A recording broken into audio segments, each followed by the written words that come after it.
Hi, thanks for tuning into the first episode of the virtual reading series featuring winners of the Midwest Book Awards. Tonight, you're in for some of the best storytelling the Midwest has to offer. All four of our readers are from the fiction category, and all four of their titles are available for purchase at bookshop.org/shop/MiPA. That's our affiliate shop at bookshop.org, and if you'll remember, Bookshop supports independent booksellers, and if you shop from our affiliate shop, you're also supporting MiPA as well. In other news, we're open for entries for the 31st Annual Midwest Book Awards, so I hope you'll check out how to enter at MiPA.org. And without further ado, let's hear some of the best storytelling the Midwest has to offer.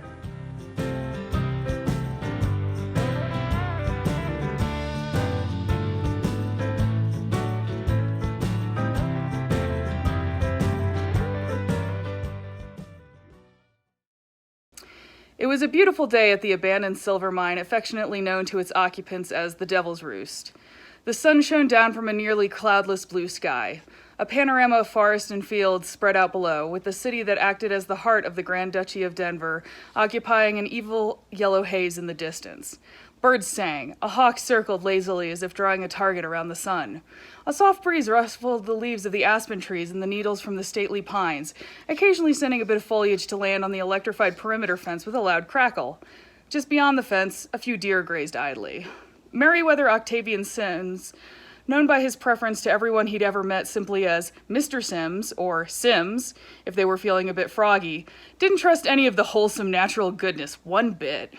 He held a mismatched cup and saucer, blue and white Changhua china, and a lumpy green, "Oh, look, Daddy, I made you a present, isn't it lovely?" respectively, and sipped his tea with the air of a man who knew that the other shoe was about to drop any second now, and if he was truly lucky, it would land square on his head and kill him before he had a chance to suffer. He was never, ever that lucky. Which was probably for the best, because in his more honest moments of introspection, which he perforce tried to keep few and far between, he had to admit that he actually liked a little bit of adventure. He would likely go just as mad as his best friend and partner in crime if forced into a life of boredom, though very likely in a much more quiet and unimpressive way. Sims was the right-hand man of Captain Marta Ramos, infamous rail and air pirate, scourge of the Grand Duchies, and general smug pain in the arse. How he had attained that position was a mystery still, even to him, and something he really only bothered to wonder about at times when angry people he did not know were attempting to insert knives, bullets, or cannonballs into his more delicate anatomy. These were the sorts of things that happened far too often to a person caught in Captain Ramos's orbit. That Captain Ramos was not currently in residence at the Roost didn't change the fact that Sims could all but feel an invisible noose tightening about his right ankle. No one had tried to kill him for months. The half-hearted efforts of the Grand Duke's security forces hardly counted. They couldn't hit the broadside of a barn, let alone a large man sprinting away in sheer terror. He was due. Sims took another sip of his tea and tugged a scrap of paper from the pocket of his buckskin jacket. The paper was only slightly stained as of yet, and covered with Captain Ramos's almost unreadable slapdash handwriting. Before her departure on her adventure up into the Dead Plains, Sims was simultaneously relieved she hadn't asked him along on that nonsense, and terribly hurt that she hadn't decided she needed him. Was a list of things she expected him to accomplish while she was gone. Mostly things, he noted, that were really supposed to be her responsibility, and she had slagged off as too boring, such as testing the entire crew to make certain they were all still reasonably accurate with their machetes. Fine. He didn't mind being boring old Sims, the giant redhead with the mutton chops. Don't mind him, he's really a kitten underneath it all. He didn't mind, truly. Only he did. Very much. All of the items on the list were crossed off, but for the last three, two of which required a foray down into the city. Check if Count Blatherthwaite, Balthertate, Sims muttered to himself, has moved his safe yet, and weekly Dropbox round. Neither were terribly exciting tasks, which explained why he hadn't gotten up the motivation to take the little rail car down to the mountains and wander around pretending to be a civilized member of society. And then, of course, the last item was there only to annoy him, he was certain. Don't do anything silly. The very idea. Sims didn't do silly things, ever. The whole point of his existence, it often felt like, was to stand by in horrified fascination as Captain Ramos did every silly thing her more cracked mental faculties could invent, as if natural law demanded the presence of a witness at all times. He stuffed the list back in his pocket and took another sip of his tea. Behind him, the metal door that covered the defunct mine shaft opened with a clunk, though any proclivity toward metallic squilling had been removed by the liberal use of oil. Footsteps crunched in the gravel behind him, rapid and purposeful. "Mr. Sims!" Sims recognized the light, melodious tones of Amelia Cavendish. She'd been well on her way to becoming a professional opera singer before she dropped in on the crew during a raid and declared her intention to join, while still wearing a full costume ball gown. He'd never asked why. It wasn't really any of his business. Far more importantly, Amelia wasn't even supposed to be here. That morning, she had departed for town, wearing a red jacket and a jaunty pair of striped trousers guaranteed to scandalize anyone who realized she was female. In her wake had been Gregory Kinzer with his thoroughly disreputable bowler pulled low over his eyes, and Lucius Lambert, the nattiest of the bunch in a tweed three-piece suit, a little four-leaf clover pin on his lapel throwing off sparks of morning light. Yet here Amelia was, returned far too early and with a tone of breathless urgency in her voice. Sims sighed and set his teacup back down. "Hello, other shoe," he muttered.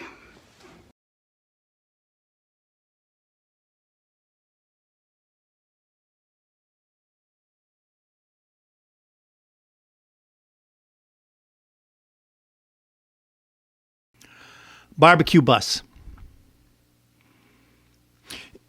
Out of a moonless night, 2 black buses came winding down the state highway. With dawn's first light, they pulled into a Walmart parking lot. They set up. The bays opened, and from out of the buses came 4 huge men, heads shaven, bodies oiled in their half-naked state, pulling great, huge cauldrons out of the bus bays, pouring what seemed to be bag after bag of charcoal, or maybe it was only 1 bag of charcoal per cauldron, and then lighting them up. A column of flame, a column of smoke, rising up. At 7 o'clock, they raked the coals from the mound into a bed and began to lay onto the grills meat. Here, pork ribs and half ribs. Here, beef, brisket, and short ribs.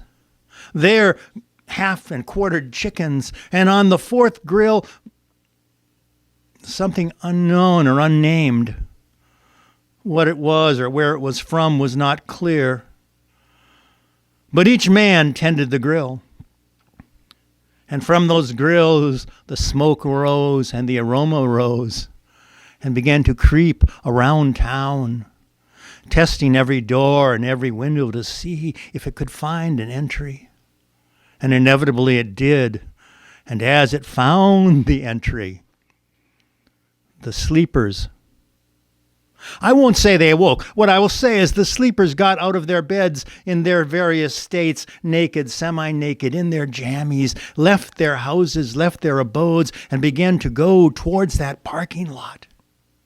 They began to assemble into lines without knowing, without speaking. Nothing was asked of them. They simply stood there and waited.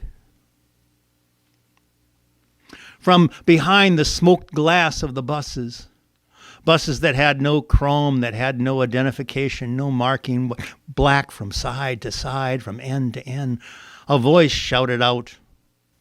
And the sleepers began to move forward. Each was handed a paper plate, and as they came to a kettle, the voice would say, pig, bird, beef, gift.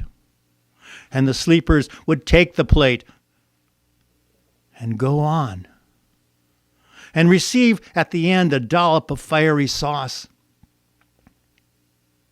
There were no napkins offered, there were no utensils, there was no please, there was no thank you, there was nothing but the sound of people like carnivores eating flesh down to the bone and then sucking the bone clean. They would fall into a fetal position to suck the marrow. And when they were done, they would try to get back into line, but their stains gave them away, and they were turned off back. But then, a reprieve. The voice from the bus said, you may eat again of the gift. And they all lined up, every one, to receive that mystery, that gift. It was amazing, for it seemed never to run out. No matter how many pieces were taken off the grill, there was always more. And no matter how many were eaten, there was always more. And as they ate, the hunger increased. When the sun reached the 6 o'clock mark, suddenly it was over. The men picked up the kettles and poured the coals whitened around a ring around each of the buses, put the kettles back in the bays, went on board, and as the smoke rose up, it seemed that the buses left, not driving through the ring of fire, but into the ring of fire and disappearing. And the sleepers awoke to their shame and horror, to see themselves and each other, and to know that gnawing. And it was only then that the hunger truly came upon them, a hunger that could not be satisfied and would not go away. And then a song began, a tune as bitter as fate or any Greek chorus. It moved through the crowd like a virus, until they were all singing. Now Ken and Barbie know their fate, looking at the sauce-stained plate. They'll never see paradise again, now that they've tasted bone. Big ribs, real ribs, smoky ribs, from the king of barbecue.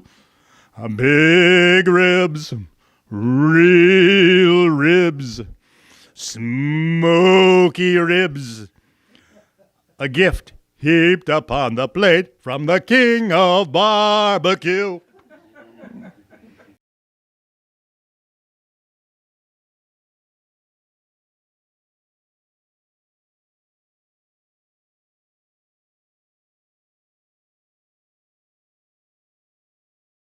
Chapter 1. Lunch couldn't come soon enough. Mitch Garner had been mowing row after mind-numbing row of hay since early morning. His buzzing pager cut through the rumbling exhaust of the tractor.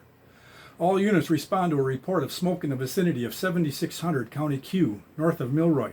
Repeat, all units respond. Mitch jammed the pager into his grungy overalls and sprinted to the milking parlor, leaving the moss-green John Deere 4020 in the middle of the half-mowed field. He stuck his head inside the parlor where his younger brother, 18-year-old Chris, was wiping down the teats of a cow.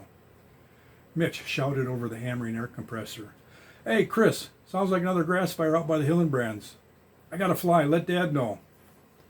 "Sure, I'll tell him," Chris said while slipping a set of 4 cylindrical teat cups onto a stomping cow. "Just don't expect me to finish haying while you're out playing with your hose."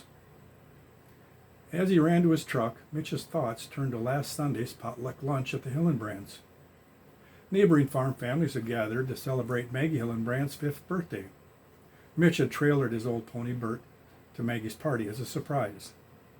When he had pulled to a stop, 6 pint-sized children charged across the yard, with Maggie out front. The flaxen-haired little girl jumped into his arms, hugging him hard around the neck. To the other children, she announced, "Mitchie's going to marry me when I grow up, then Bert'll be mine, too, just so you know." Mitch smiled to himself at the image of her beaming face. Mitch fishtailed his metallic gray Dodge Cummins pickup down the drive, spewing gravel. The truck lurched violently when the enormous tires hit pavement. His heart raced as the speedometer approached 90. Chest-high rows of corn alongside the road blurred into carpets of green. Speeding to a scene was the best part of being a volunteer firefighter for the small town of Milroy, Wisconsin.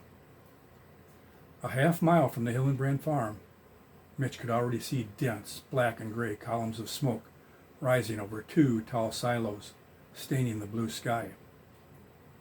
What smelled like a massive Saturday night bonfire flooded through the truck's air vents. Cold beads of sweat trickled down his spine. As the youngest member of the department, the only fires he'd fought were grass fires. Now He'd be first in at a major structure fire. Mitch rounded the corner to the Hillenbrand's farm. Smoke billowed from the second-floor windows of the white Victorian farmhouse. He skidded the truck to a stop, making sure to leave room for fire rigs. 12-year-old Lydia Hillenbrand ran to him from the side of the house, her straggly red hair flying in all directions. Mitch sprang from the truck. Lydia clutched his arm, her body trembling, gasping for breath. "I can't find Maggie." "Where's your folks?" "In town." "When's the last time you saw her?" "I don't know. I was in the barn doing chores." Mitch planted his sweaty John Deere hat on her small head and attempted a reassuring smile. "Stay here." He ripped his firefighting gear from the aluminum cargo box in the truck bed. He stepped into the boots, pulled up the turnout pants, and snapped the red suspenders over his shoulders. His hands shook as he fastened the clasps of the canary yellow Kevlar coat and strapped on the heavy helmet. He took a deep breath. "Where's Maggie's room?" Lydia pointed at dark gray smoke raging from a second-floor window. "Maggie!" The second-floor windows were too high to reach without a ladder. Mitch bolted into the old farmhouse. Light smoke on the first floor darkened to a dense haze as he climbed the stairs. Blackness engulfed the second-floor hallway. "Maggie, you here?" From far down the hallway, a tiny voice called out, "I'm scared." Then, coughing, "Thank God. I'm coming." Mitch hunkered down and crawled into the darkness, keeping his nose and mouth close to the floor, trying to stay below the caustic blackness. The child's terrified screams pierced the blinding smoke. He fought to control his breathing. The smoke thickened. The foul soup caught in his throat, gagging him. His arms and legs grew heavy. Flickering lights exploded in his head. He was drowning in smoke. "I have to get out." The child's screams faded to a whimper, sending a chill through him. "I should know what to do. Why can't I think?" Thank you.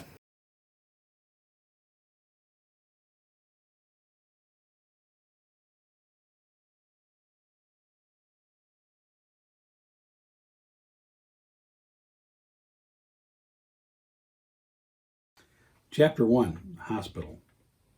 A faint, polite knock on John's door let him know someone was visiting.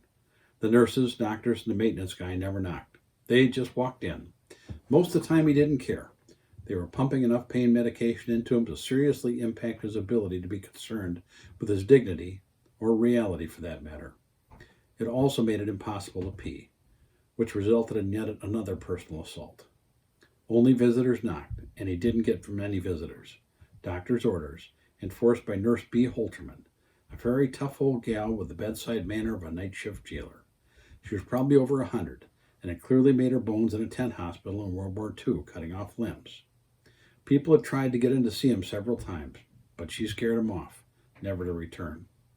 They were feeling bad for old John, but not bad enough to run the B. Holterman gauntlet. Today John was getting a visitor, and Nurse B. Holterman had attempted to intercede, but finally relented. Probably based on everyone's unspoken assumption, John was on his way out. Even if he did survive, his probable future looked like something between bad and plain dismal. The knocker now had a face and a voice. A young guy pushing 35 or so, good shape, healthy looking with tan skin, probably wearing his best pair of jeans. He was carrying a notebook with a pen shoved into the spiral binding, tools of his trade. And he didn't look like the kind of hard-nosed reporter from the crime beat John had come to know. John Cabrelli? My name is Bill Presser. I'm a reporter for the Namaquagan County News in Muskie Falls, Wisconsin. My editor sent me to talk to you. He said you requested me. Cabrelli looked up from his hospital bed. He looked drawn and tired. Pain had taken its toll on his usual smiling face. His black curly hair had begun to show threads of silver, and was plastered to his forehead from the sweats. Tubes and wires were attached everywhere, and a monitor beeped quietly in the background. John Cabrelli truly looked like a man on his last legs, with one exception. If you looked close, you could still see his eyes were steeled in grim determination. John answered, his voice shaky but clear. Hey, thanks for coming. I know you're a busy guy. I'm glad you could make it. I think you'll find it worth your time. If not, oh well, it looks like you've got a hell of a lot more time left than I do. Presser was clearly uncomfortable, even for the most attached. Looking at someone who is struggling between life and death is tough. Where do you look? Their eyes, the tubes, the wires, the bandage? Presser picked the ceiling and the window. If John chose to die at that moment, it was clear Presser did not want to see it happen. Mr. Presser, it is my hope that we're going to be spending a fair amount of time together. Time again is the operative word. I may not have much. You need to make eye contact. Get over my current physical appearance and listen to my words. Ask whatever you need to ask so we can get on with this. Try and make yourself as comfortable as you can. Presser looked at John. I understand. I'm sorry. Actually, you look pretty good for all you've been through. That's okay, Bill. I know I look like hell. Wounds like this tend to put you off your game. Can I ask what the extent of your injuries are? Sure. I have one bullet still lodged near my spine. I took another one in the kidney, and that's the reason for all the machinery you see plugged into me. They removed one kidney and are hoping the other one will take up the slack. From the sounds of it, I was pretty torn up inside, and the surgeons had their hands full. Mainly, though, I just feel like shit. Getting shot does that to you. But I want you to know I haven't had my usual dose of pain drugs today, so I can make some sense. Sometimes identifying the elephant in the room is the best way to get something rolling. The straightforward answers from Cabrelli, in an odd way, made Presser feel more comfortable. Well, my big question is, why would you request me? I'm just a jack-of-all-trades reporter for a small-town newspaper. You're a pretty famous guy now, a hero. There are lots of folks that would kill for this exclusive. Why me? First of all, I'm a little sick and tired of the whole let's try and kill John thing. Secondly, you're honest. You're from Muskie Falls, you write pretty well, and for you this story is a big deal. I need somebody to hear my story who thinks it's a big deal. Make no mistake, though, I am no hero, and never refer to me that way. I have met real heroes, and I don't hold a candle to them.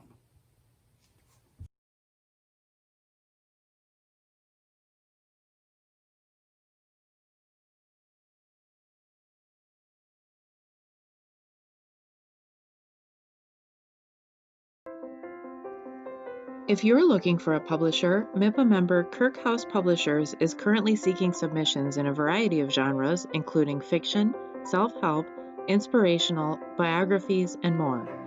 Kirkhouse Publishers aims to publish books that support a cause.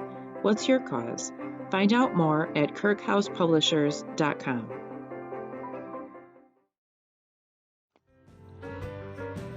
All the work featured in this episode is available for purchase at bookshop.org/shop/MiPA. Your purchase from Bookshop directly supports independent booksellers, and when you use MiPA's affiliate link, you're directly supporting MiPA's programming as well. Visit bookshop.org/shop/MiPA.